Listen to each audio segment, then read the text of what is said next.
손을 잘 나간다는 거는 신원을 파악하지 못하게 하는 것도 의미도 없고, 손가락에 있는 이 모든 손가락을 자르느니 차라리 손목을 자르는 게 빠르겠다라고 생각한 사람이라고 하면,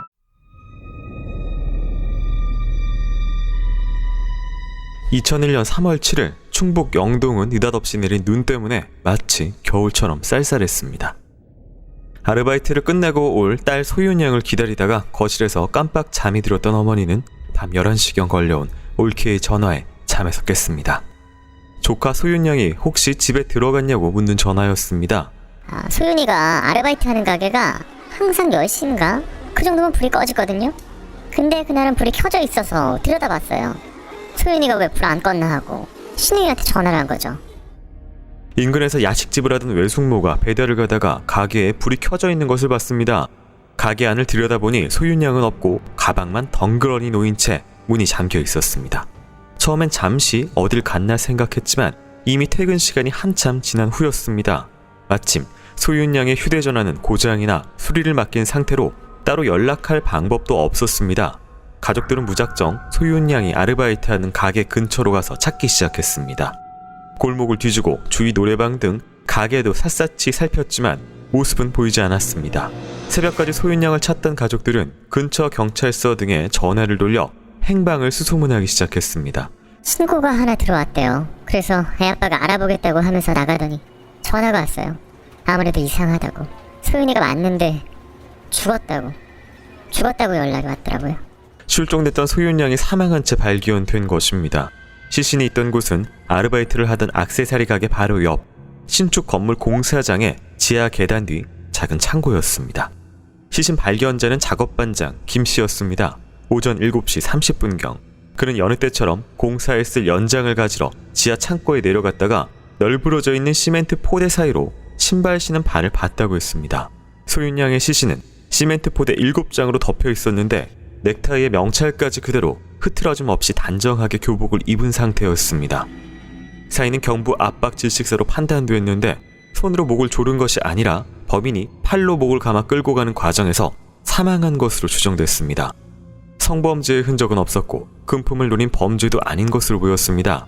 현장에는 현금 등 유류품이 모두 남아 있었습니다.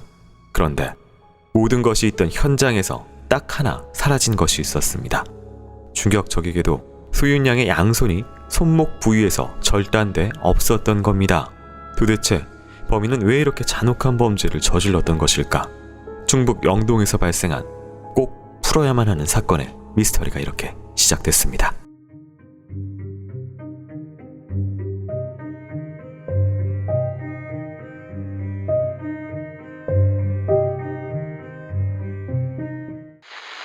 오늘 준비한 사건은 2010년 충북 영동에서 발생한 일명 영동 여고생 손목 사건이라고 많이 흔히 알려져 있는 그런 사건입니다. 당시 피해자 소윤양의 아르바이트 가게가 끝나는 시간은 참고로 9시경이었다고 하고요. 이 퇴근 시간인데 외숙모가 근처에서 배달을 갔다가 가게 안이 보이길래 유리로 보이길래 봤는데 이제 안에 그 본 시간이 밤 11시경이고요. 문은 잠겨 있었고 불도 다 켜 있었고 가방도 있었는데 본인 아르바이트하는 본인만 사라진 상태다. 가게 안에 어떤 나중에 봤더니 싸운 흔적이나 다툰 흔적은 없었다. 이런 상황이기 때문에 당시 이렇게 갑작스럽게 사라진 상황도 근처에서 발견됐기 때문에 무엇을 추정할 수 있을까요? 뭔가 용물을 보려고 나왔다고, 근데 잠그진 않았다. 그러니까 말하자면 오랫동안 가려고 하면 퇴근하고 갔겠죠. 네. 그러니까 그 시간은 8시 한 반쯤 대략 그 정도겠죠. 그러니까 마감을 안 하고 나갔다. 그렇죠. 네. 만약에 임박했다고 하면은 마감하고 나갔겠죠. 그죠? 근데 한 30분 정도 두는 거는 그 정도까지는 아니고 잠깐 들어올 생각. 근데 지갑 같은 거 가지고 나가. 그러면은 그 정도의 작은 일 아니면은 누굴 만나러 나갔거나 뭐 요런 정도 만나러 나가서도 길게 만나진 않는. 그런데 화장실 같은 건 아닌. 그게 뭘까? 요런 정도인 상태에서 잠깐 나갔다가 거기서 뭐 이 사건을 당한 요런 상태가 아닐까라는 생각을 해보는 거죠. 장소가 가게 바로 옆입니다. 이제 공사가 진행되고 있는 신축 건물의 공사장 지하.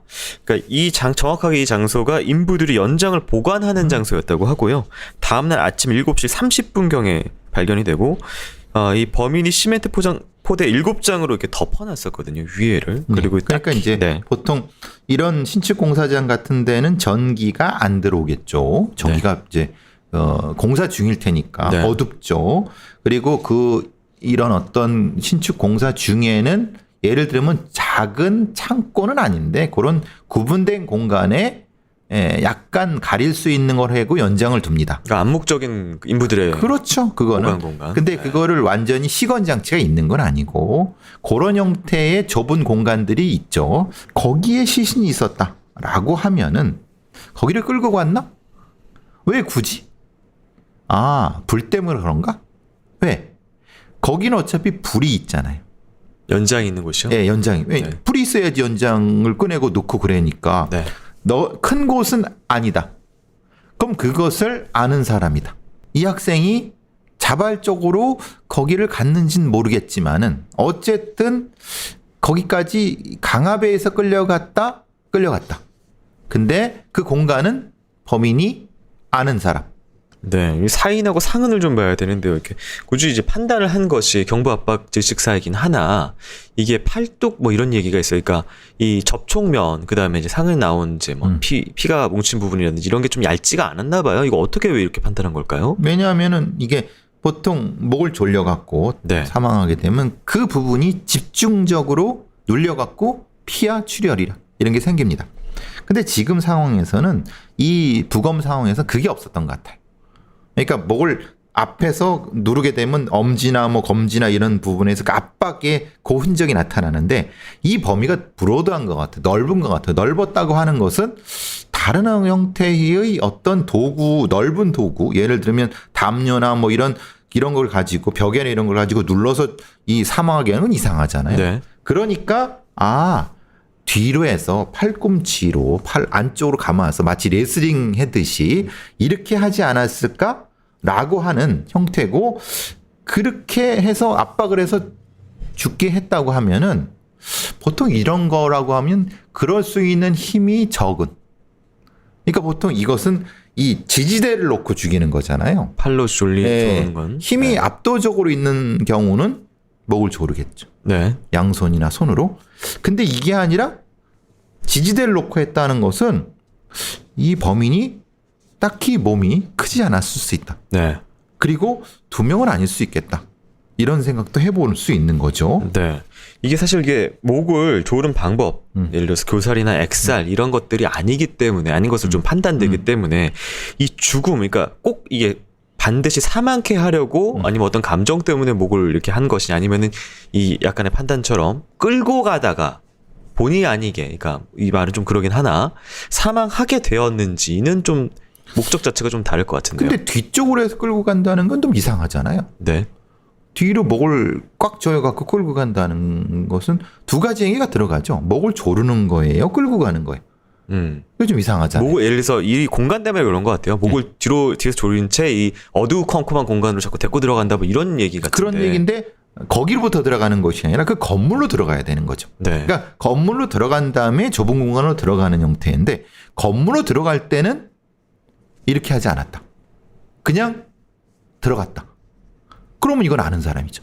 그 다음에 뭔가 이 상황에 대한 통제력을 행사한 이후에 넘어지거나 뭔가 이런 이후에 했을 가능성. 왜냐하면 이걸 뒤로 쫓아가는 걸 이렇게 해갖고 끌고 간다는 것은 행동적으로 안 맞기 때문에 그런 말씀을 드린 거고. 어쨌든 뭐 정액 반응 없었고 옷이 벗겨져 있지도 않았고 뭐 성적인 불은 어쨌든 그 여학생이기 때문에 성적인 공격에 대한 어떤 흔적들을 좀 찾아보려고 했으나 일단은 외견상으로 드러난 것은 없는 상황인데요. 그런 한편 예전에 저희가 이제 해외 같은 경우에는 이제 발을 잘라가는 이제 연쇄살인마가 있었기 때문에 손을 잘라갔다. 그러니까 예를 들어서 뭐 시신 확인이 안 되게 하기 위해서는 사실 얼굴이나 뭐 지문 뭐 이게 모든 게 다 돼야 되는데 손을 잘라간다는 거는 신원을 파악하지 못하게 하는 것도 의미도 없고 그러니까 손톱에 있는 뭔가를 하는 것도 의미가 없고 그러니까 자기의 피부 DNA 조직에 남아있는 그것도 의미가 없죠. 왜냐하면 그거를 훼손하면 되는 건데. 그러니까 그러면 거꾸로 생각한 거죠. 아, 손가락에 있는 이 모든 손가락을 자르느니 차라리 손목을 자르는 게 빠르겠다라고 생각한 사람이라고 하면, 아, 그러면은 그때 몸싸움이라든가 뭐 끌고 일어갈 때 이게 이제 있는 사람이 빠르게 시간에 쫓겨서 했을 가능성, 네. 쉽게 잘랐을 가능성. 또 하나는 이제 가능성이 적지만은 일종의 이제 뭐 수지품 같은 경우, 네. 이제 예전 분석했을 때도 그런 말씀을 드린 것처럼 네. 특정한 신체 부위에 대한 수집벽이 있는 범죄자가 그걸 하기 위해서 이런 형태의 범죄를 했다. 범인은 왜 피해자 양손을 잘라간 것일까요? 그리고 양손은 어디에 있는지 경찰이 수색을 시작했습니다.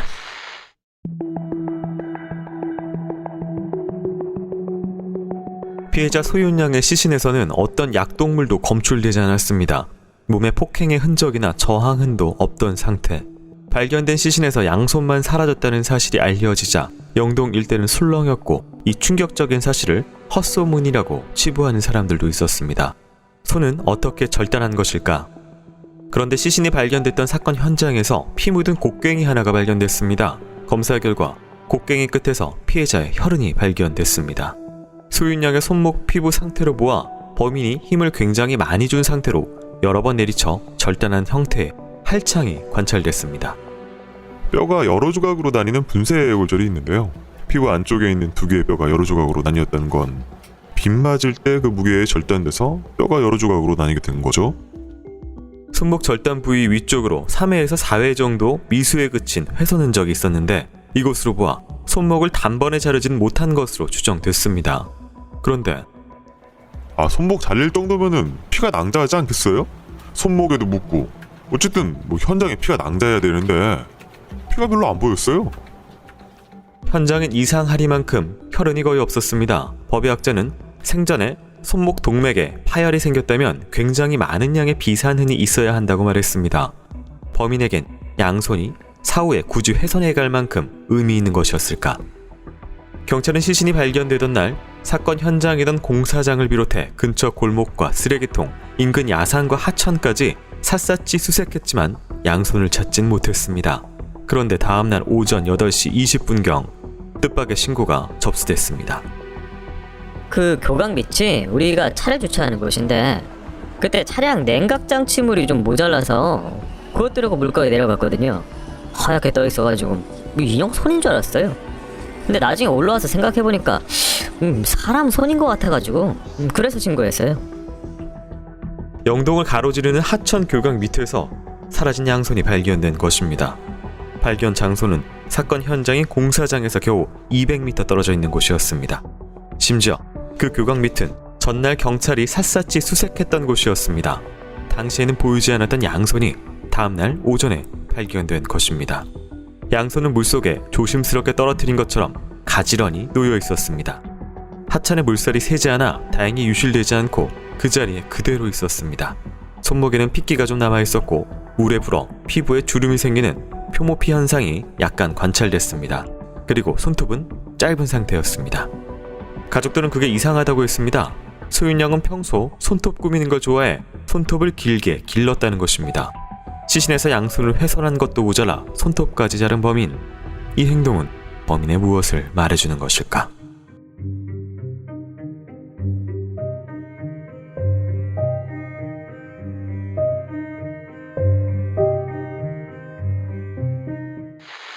당시에 근처에서 곡괭이하고 여러 가지 발견된 건, 특히나 이제 손목까지 발견된 게 나왔는데요.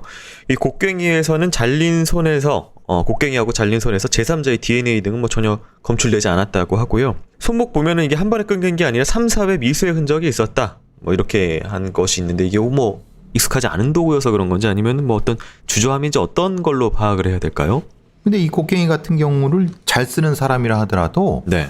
사실은 이 손목을 한 번에 자른다는 건 사실은 쉽지 않죠. 그러니까 네. 이제 뭐 도끼라고 하면 모를라. 또 이거는 곡괭이는 그걸 끊으라고 하는 게 아니거든요. 네. 그러니까 근데 3, 4회 정도면 사실은 잘 자른 거예요. 그죠? 적은 횟수 안에 잘. 그래서 적어놨을 때는 뭐 한 네. 2번, 3번?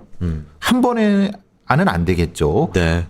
한 번에 팍 했다고 하면 그건 그 도구를 굉장히 잘 쓰는 사람이니까 그래도 도구를 써본 사람은 맞다. 근데 아주 잘 쓰는 사람은 아닌. 그리고 완전히 힘을 세게 주는 사람도 아니다. 그러면 그 정도의 이 정도 넓이잖아요. 그걸 한 번에 했겠죠. 네. 그죠? 그러면은 만약 이게 밤에 했을 거란 말이에요. 어두운 거. 네. 불을 켜놓고 했겠죠. 그러면 그 정도라고 하면은 어느 정도의 프로필이 나오죠. 왜 중요하냐면 이게 인부냐 아니냐가 또 나중에 중요한데 그렇죠. 그렇게 되는 거죠. 예를 들어서 인부고 익숙하다고 하더라도 당황한 상황에서 에서 원래 이런 얘기 좀 그렇지만 원래 실력대로 도구를 못 쓴다. 이런 것도 혹시 그렇죠. 가능할까요? 네. 근데 이제 당황했다고 하는데 네. 그러면 지금 시간이 문제예요. 죽인 다음에 바로 잘랐다? 아니에요. 왜냐면 그랬다고 하면은 옆에 혈흔이죠. 피가 많이 튀었어요. 네. 그러니까 죽인 후에 뭔가 약간 시차가 좀 있어요. 시차가 1, 20분도 아니에요. 1시간 정도, 한 30분 정도. 왜냐면 죽이고 심장이 먹고 그다음에 피가 어느 정도까지 응고가 되고 그런 상태라고 해서 비산이 안 되는, 그럼 적어도 한 20분, 30분 정도의 시차는 있었을 거예요. 그러면 만약에 여기에 인부라고 하면은 다른 방식으로 시체를 유기하거나 아니면 다른 방식의 도구들을 썼겠죠. 근데 하필 곡괭이를 썼어요. 곡괭이라는 게 실제로 도움이 되는 도구이기도 하지만 공사 현장에서는 곡괭이가 실제로는 그렇게 잘 떠오르는 건 아닐 거예요. 공사 현장에는 굉장히 절단 도구가 많습니다. 네. 그럼 그 절단 도구 쓰지 왜 굳이 어려운 곡괭이를 쓰겠어요? 그리고 여기에는 손톱이 짧게 잘려 있었다. 있었다. 그러니까 평소에 이 피해자는 길게 해서 뭐 있었는데. 예쁘게 꾸몄는데. 그럼 왜 손목을 잘랐는지를 이제 목적이 나오는 거죠. 네. 무엇인가 좀 청소를 했거나 아니면 뭔가 증거를 훼손했거나 아니면 뭔가 다시 어딘가에 갔다가 놨는데 그게 하필 그 교각 밑에 있는 점. 이게 어쨌든 손목 발견하고 손톱의 DNA 이런 이야기들을 좀 해야 되는데 이게 시기적으로 좀 궁금합니다, 교수님. 2001년이에요.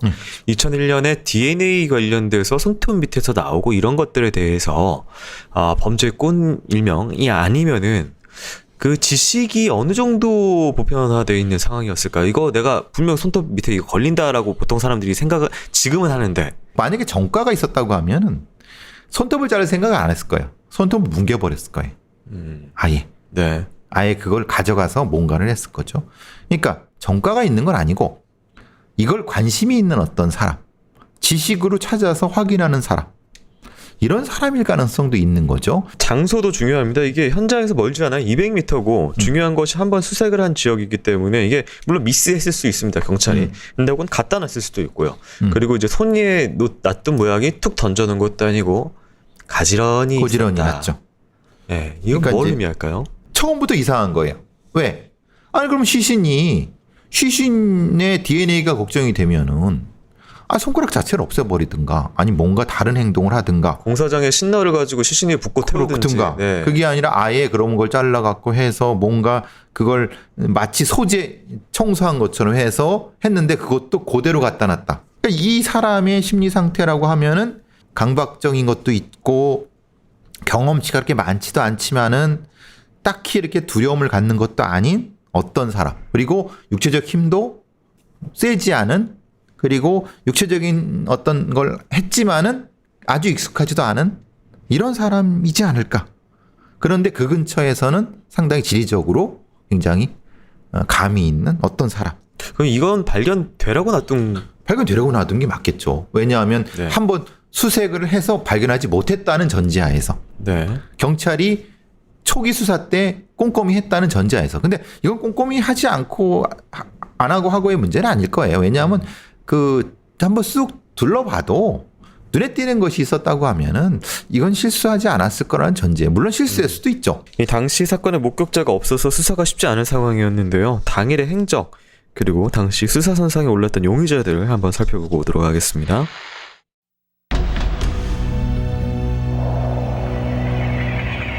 사건이 발생했던 2001년 3월 7일 학교 수업을 마친 소윤 양은 친구들과 함께 눈을 맞으며 길을 걷다가 근처 은행으로 들어가 현금 3만 원을 인출했습니다. 이후 노점상에서 붕어빵을 사 친구들과 나눠 먹은 소윤 양은 친구들과 함께 노래방에 가서 20분간을 머물다가 오락실에서 당시 유행하던 DDR 게임을 했습니다. 신나게 놀던 소윤 양은 아르바이트 시간이 다 되자 액세서리 가게로 향했습니다. 그때 소윤 양은 혼자가 아니었습니다. 사장님이 잘 안 계시니까 혼자서 심심하다고 그랬거든요. 그래서 자주 갔었어요. 그날도 오락실 가서 놀다가 같이 가게에 갔어요.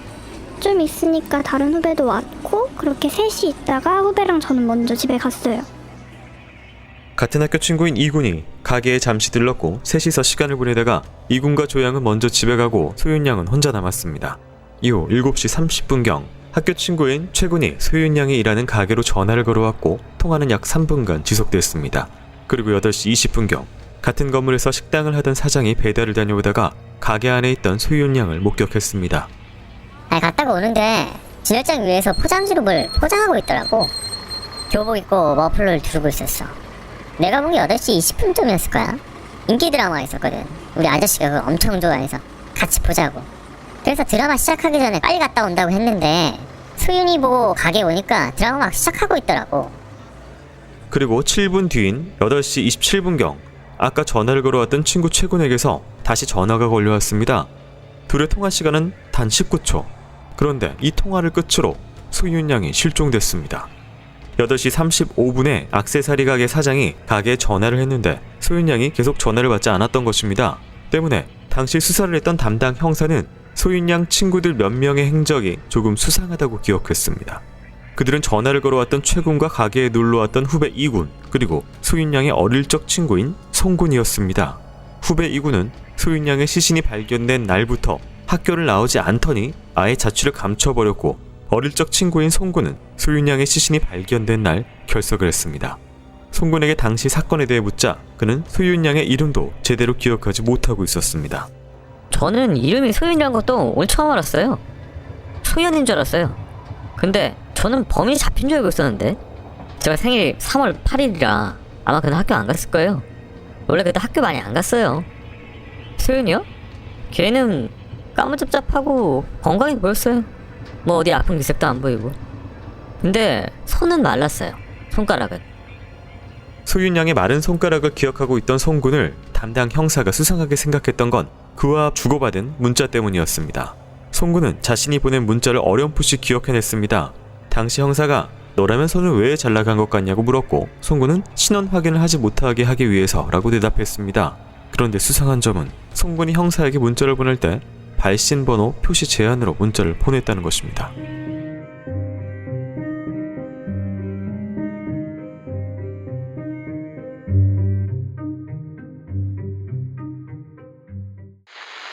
네, 이 당시에 담당 형사, 이 뻔히 송군에게서 온 문자라는 걸 알고 있었는데 다른 학생들과 다르게 이 송군만 발신번호 표시 제한으로 걸어서 문자를 보내와서 수상하게 생각을 했었다, 당시에.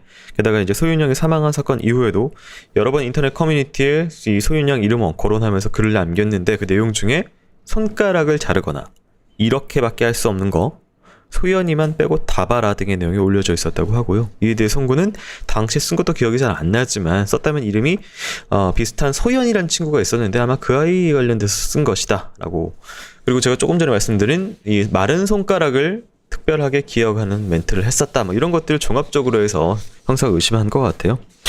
이 당시에 이 용의자 중 한 명인 송군 관련돼서는 어떻게 보실까요? 사실 송군은 소윤 양과 피해자와 그렇게 친한 거는 아닌 것 같아요. 본인 말에 따르면 뭐 그렇게 그렇죠. 얘기를 하네요.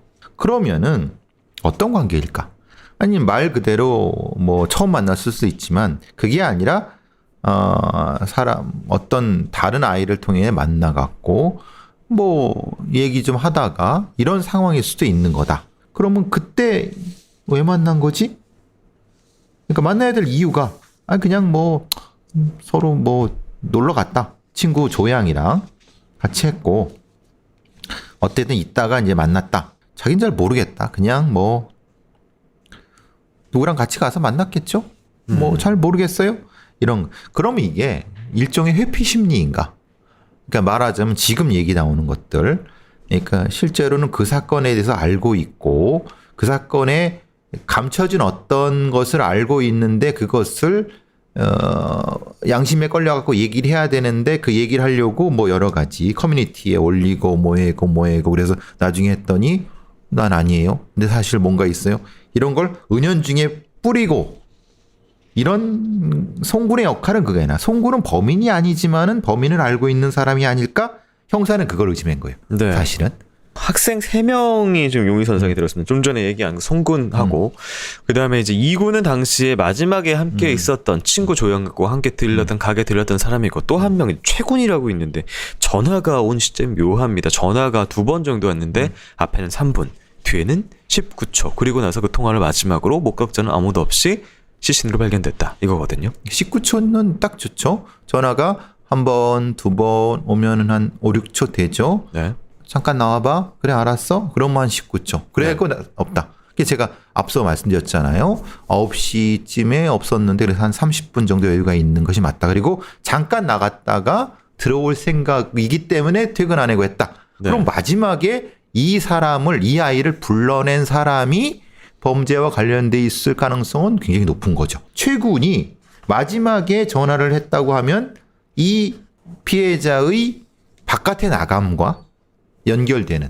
그러면 최군은 뭐 유인책 아니면 유인하려고 하는. 그러면 지금 이 아이들이 이 범죄와 뭔가 관련돼 있다고 보는 것이 맞다. 근데 이 아이들이 주범일까? 그건 모르겠다. 어쨌든 소윤 양이 머플러를 당시에 하고 있었는데 두고 나갔다는 거 역시 찬 곳에 오래 있을 생각은 없었다. 잠깐 갔다 네. 그런 거죠. 예. 그런 생각인 것 같고 또 한 가지는 이제 그 약간 황당한 거잖아요. 손목을 사실 이렇게 자른다는 거 사실 발상이 굉장히 황당한데 이게 예를 들어서 정말로 이제 우리가 미국 드라마에서나 보는 연쇄살인범이나 사이코패스나 뭔가 정신 이상자들의 행동처럼 일 가능성이 아니면은 정말로 황당한 발상을 할 수 있는 어린 친구들이 혹시 이렇게 할 수 있는 행동은 아닐까 하는 생각이 좀 들어서. 그래서 저도 아까 말씀드린 게 네. 힘이 없는 뒤로 목을 조르고 그리고 뭔가 하나만 생각하는 네. 증거 아니면 뭔가 저쪽에서 뭔가 있었을 것 같은 어떤 것만 찾고 이런 것 경험치가 낮은 네. 그런 느낌이 많이 드는 거죠. 아마 이 형사들도 그때는 아마 그런 생각들을 좀 했을 거예요. 지금 상황으로 봐서는. 자, 당시에 용의선상에 올랐던 용의자들 또 있었는데요. 다른 용의자들 이야기도 좀 듣고 오도록 하겠습니다.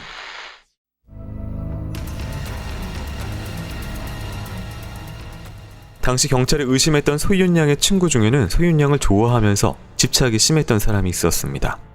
2001년 1월 21일경 피의자에게 를 좋아하느냐? 왜 나에게 전화하지 말라고 했냐? 누굴 좋아하느냐? 나는 너를 좋아한다 등 같은 달 31일까지 10일 동안 29회에 걸쳐 사랑한다는 내용과 다른 상대자에 대한 질투심 등을 메일로 전달하였다. 당시 소윤 양에게 질투와 집착을 보였던 친구는 가게로 전화를 걸어왔던 최군이었습니다. 당시 최군은 소윤 양에게 살인 장면이 담긴 동영상을 이메일로 전송하기도 했습니다. 담당 형사가 추가 조사를 위해 최군을 찾았을 때 그는 이미 영동을 떠난 뒤였습니다. 이후 어렵게 찾은 최군은 한 언론과의 인터뷰에서 소윤 양과 그날 통화를 했던 것도 기억하지 못한다고 했습니다. 걔가 남자친구가 있었는지 없었는지는 저도 모르겠는데요. 아니 뭐 지금 와서 괜히 다시 꺼내는 거는 좀 그래요. 말 그대로 뭐 좋은 기억도 아닌데 그동안 다시 생각하기도 싫고요. 저는 뭐 지금 말한 게 다예요. 최군은 더 이상 협조하지 않았습니다. 그렇다면 마지막으로 소윤 양이 실종되던 날 가게에 놀러 왔었고 시신이 발견된 이후부터 자취를 감춘 수상한 행적의 후배 2군은 당시를 어떻게 기억하고 있을까? 하지만 2군은 행방이 묘연했습니다. 가족들과도 연락이 끊기고 주민등록까지 말소된 것입니다. 2군의 친척은 2군이 사고를 많이 쳐 연락을 끊었다고 언론 인터뷰를 했습니다. 수상한 정황이 있어 보이는 소윤 양의 친구들. 하지만 당시 경찰은 이들보다 더 유력한 용의자로 보고 있는 사람이 있었습니다. 당시 시신이 발견된 공사장 쪽은 앞쪽과 옆쪽에 출입문이 2개가 있었는데 모두 퇴근하고 난 저녁에는 꼭 문을 잠가둔다고 했습니다. 종종 외부인들이 들어와 공사 자재를 훔쳐갔기 때문입니다. 반면 출입문이 잠기니 그 안을 드나들 수 있는 건 공사에 관련된 사람일 거라는 추정이 강했습니다. 게다가 손목의 절단면이 깨끗하게 잘린 것으로 봐서 곡괭이를 잘 다루는 사람의 소행으로 의심됐습니다. 시신 넣고 있는 시멘트 포대 위에서 볼펜이 하나 나왔는데 뭐 자동차 회사의 영업사원이 홍보용으로 자기 지인들에게 나눠줬고 그걸 또 평소 홍 씨가 사용했다? 그런 걸 확인했습니다. 공사장 인부 중 한 명이 사용한 볼펜이라는 것입니다. 그는 소윤 양의 시신을 제일 처음 발견한 작업 반장이었습니다. 당시 홍 씨는 볼펜을 잃어버렸는데 그 때문에 포대 위에 있던 볼펜이 홍 씨의 것으로 의심을 받은 것입니다. 게다가 시신을 발견한 것도 의심스럽다고 했습니다. 그보다 일찍 출근한 인부들은 발견하지 못했는데 뒤늦게 출근한 홍 씨가 발견한 것이 수상하다는 것입니다. 게다가 당시 그는 시신을 발견하고는 스스로 112에 신고하지 않고 근처 아내가 운영하는 식당으로 가서 아내에게 신고를 부탁했습니다. 수상한 점은 이뿐만이 아니었습니다. 홍 씨 손등에 둥글게 긁힌 자국이 나 있었던 것입니다. 홍 씨는 벽돌에 긁힌 상처라고 항변했습니다. 하지만 실험 결과 손톱에 의한 상처라는 것이 밝혀졌습니다. 그러자 홍 씨는 갑자기 말을 바꿨습니다. 아내와 다투다가 생긴 상처라고 말입니다.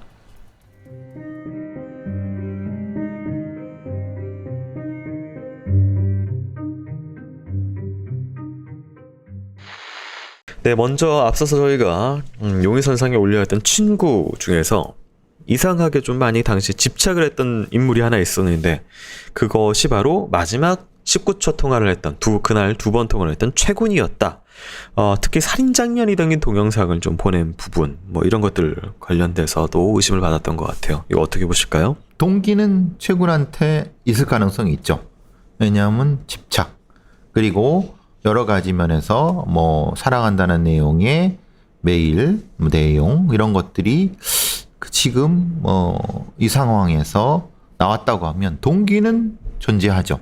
근데 동기가 존재한다고 그것을 실행할 수 있느냐는 다른 문제죠. 그러면 최군이 그런 실행력이 있는가는 그 평가를 해봤어야 되는 거죠. 당시에 최군이 전화를 마지막으로 했잖아요. 네. 그러니까 나온 부분에 대해서 최군이 책임이 있다는 건 제가 아까 말씀드렸고 분명한 건 조금 더 진행이 됐어야 되는데 문제는 이군은 존재하는 사람일까요? 애매해요. 일단은 조양이라는 같이 갔던 친구가 있긴 합니다. 그렇죠. 당시에. 그러니까 그러면 지금 이군이라는 사람이 사실은 갔는지 안 갔는지에 대한 부분은 조양의 최군의 진술에 따라 달라지는 거예요. 그러니까 오히려 이군을 이라고 하는 사람을 도입을 해갖고 뭔가 알리바이를 조직하려고 했다고 하면은 어린애들의 생각으로는 충분히 가능할 수 있다고 전 봐요. 조양과 최군이 가장 좀 동기상으로 유력하다. 최군은 동기를 가지고 있고 조양이 조력하는 사람이라고 하면은 상황은 좀 분명히 동기가 있고 이렇게 된다.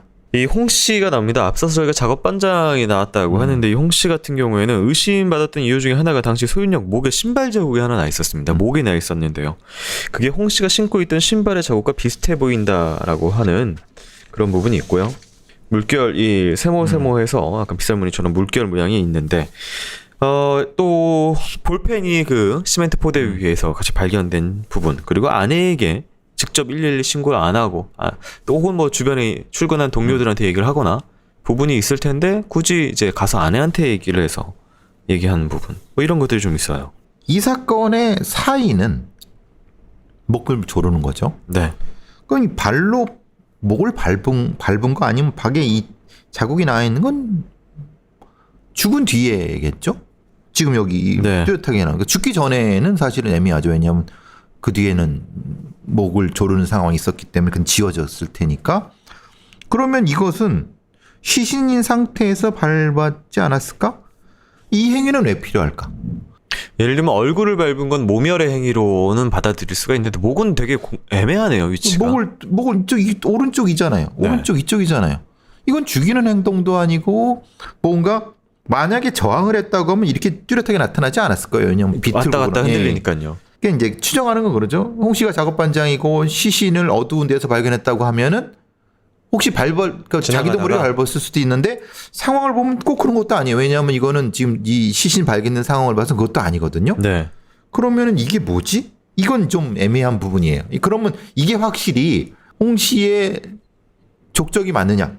이것도 다른 문제죠. 뭐 작업하라는 게 다 비슷비슷한데 굳이 홍 씨의 것이라고 확인하는 건 좀 애매한 부분이고 나머지는 좀 애매해요. 왜냐하면은 신고하지 않은 그때는 핸드폰이 있었을까요?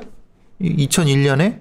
없는 사람도 많이 있었죠. 그렇죠. 네. 그러면은 이 사람이 그 건물에 없다고 하면은 쫓아가서 저기 그 가게에서 했다고 하면은 이거는 설명이 될 수 있는 거고. 근데 이제 그 다음에 얘기된 건 저거죠. 손톱 문제죠. 손톱. 둥근 손톱에 예. 자국이 나와 있었다, 손등에. 그러니까 그러면 이거는 이거 벽돌이에요라고 하지만은 혹시 그럴 수도 있죠. 지금 이 상황 그게 아니라 네. 형사가 이제 의심스러운데 그거 뭐예요?라고 하면 순간 겁먹어서 벽돌이에요라고 했을 수도 있는 거고. 그러니까 요거는 이 진술이 어떤 맥락에서 나왔는지를 한번 봐야 될 것 같아요. 이 당시 유력한 용의자였던 작업반장 홍씨 정말 범인이었는지, 이 사건 어떻게 진행되는지 듣고 오도록 하겠습니다.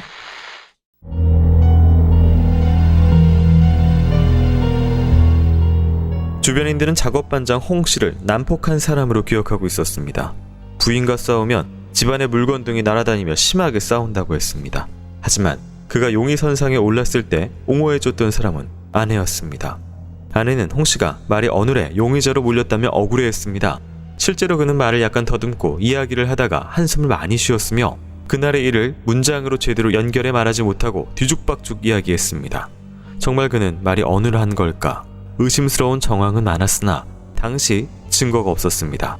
손등에 있던 손톱 자국은 사건 일주일 뒤에 찍힌 것이라 상처가 언제 생겼는지 확실하게 알 수가 없었습니다. 게다가 시신의 목에 남아있던 신발 자국은 검사 결과 홍씨의 슬리퍼 자국과 일치하지 않았습니다. 결국 홍씨는 기소되지 않았고 2019년 세상을 떠났습니다. 사건은 이대로 묻히는 것일까? 그런데 세월이 한참 흘러 당시 수상한 누군가를 목격했다는 목격자가 뒤늦게 나타났습니다. 그녀는 사건 당시 초등학생이었다고 했습니다. 그쪽 골목에 시내에 볼 일이 있으면 차를 대던 곳이었거든요. 하지만 사람도 별로 없고 차도 많이 없었어요.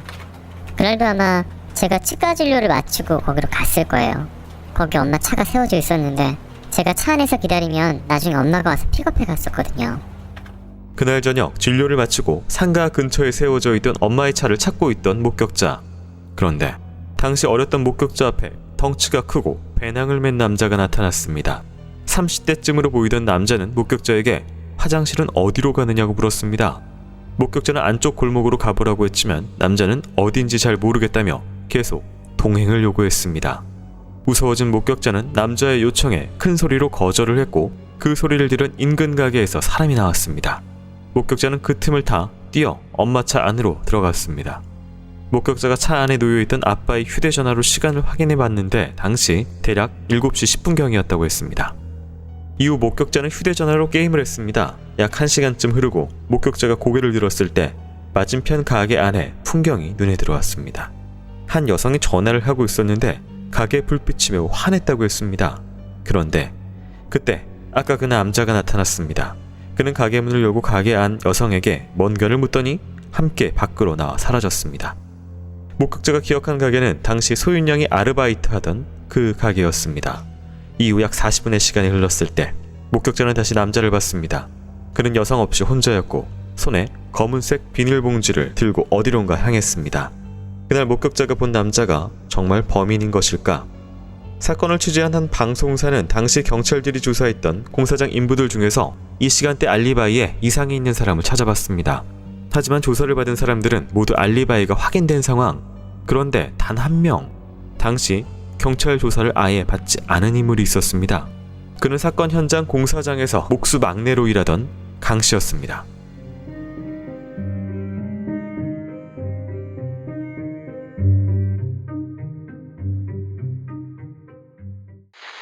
네, 먼저 이 홍씨 관련돼서 얘기를 하면 좀 폭력적인 사람이었다. 아내와 싸울 때 막 집어던지고 막 이런 것들이 많이 있었다라는 부분이 하나 있었는데 말하는 게 좀 어눌한 그런 것이 있다고 해요. 그래서 본인이 뭐 나중에 추후 진술에 의하면은 전화를 아내한테 부탁한 것도 본인이 말이 어눌해서 제대로 전달을 못하니까 한 것이다라는 얘기는 있었고요.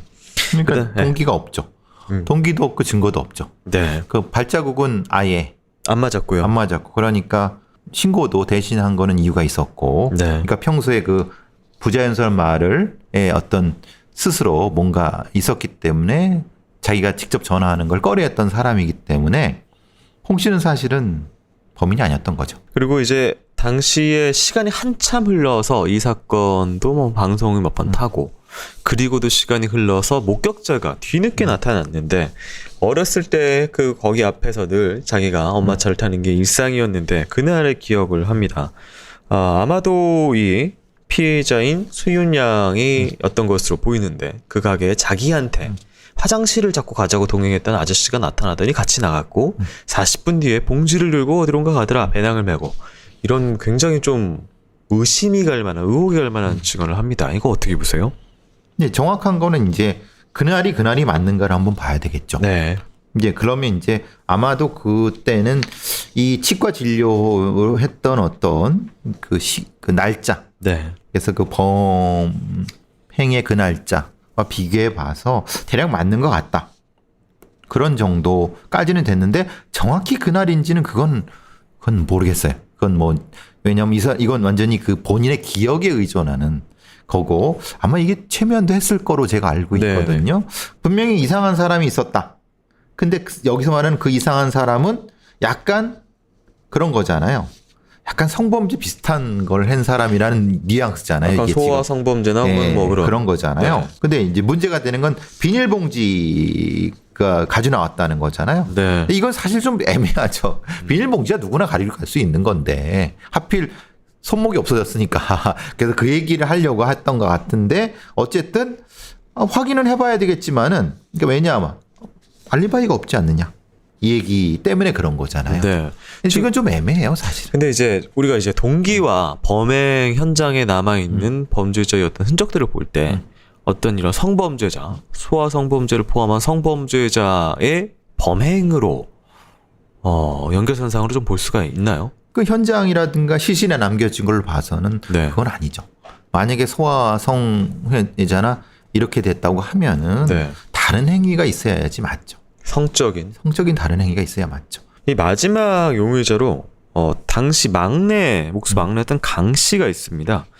2019년에 이 사건 취재했던 방송팀이 목수 이 강 씨를 찾아서 만나서 2001년도 영동에서 근무한 적 있냐라고 물으니까 바로 하는 답변이 네. 그때 저는 눈을 다쳐서 내려왔습니다. 라고 이렇게 얘기를 해요. 이제 뭐 공사하던 중에 눈부상을 입어서 고향 부산으로 뭐 내려왔다. 이렇게 얘기를 한 것인데 당시 부산 내려가는 바람에 현장 그 수사 상황에서는 조사를 받지 않았던 상황이고요. 그리고 근데 이제 취재를 해보니까 눈부상을 입었던 게 사건 발생 그때 열흘 전인 상황이고 일주일 전에는 임금 때문에 인부들이 파업을 하는 중이었다. 그래서 이제 눈부상도 얼추 나왔을 것이다라고 추정은 됐는데 사건 당일 저녁 6시 10분경에 치료 때문에 부산에 간다고 이야기를 하고 숙소를 나간 점이 있습니다. 특이사항으로. 당시에 목수 강 씨는 배낭 메고 다녔다 내가.